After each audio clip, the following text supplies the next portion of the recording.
You sow watermelon seeds, you'll get watermelon. You sow violence, you will reap violence. And what you call it, chicken coming home to roost, or call it reap what you sow. It's the same thing. Bread cast on the water will come back. Violence cast on the water will come back. We must stop sowing violence. Lest we reap it, we must stop sowing violence. So those who make the most guns have the most homicide. 30,000 Americans die a year from gunshots. A significant number of those are suicides.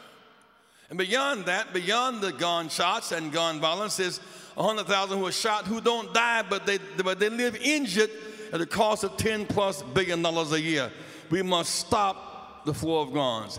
We can gain rather easily a march to stop the war in Iraq.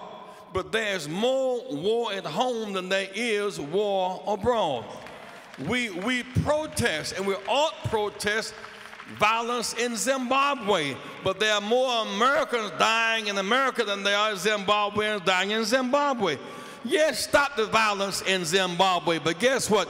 Charity and love starts at home. And somewhere I read that you cannot have you cannot see a log, a spot in your neighbor's eye, and you cannot see a log in your own.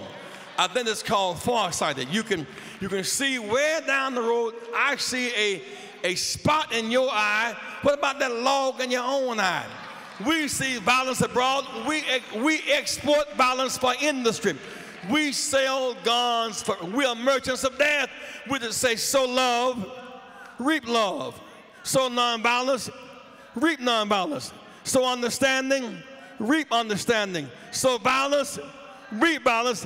Change our minds. Stop the violence.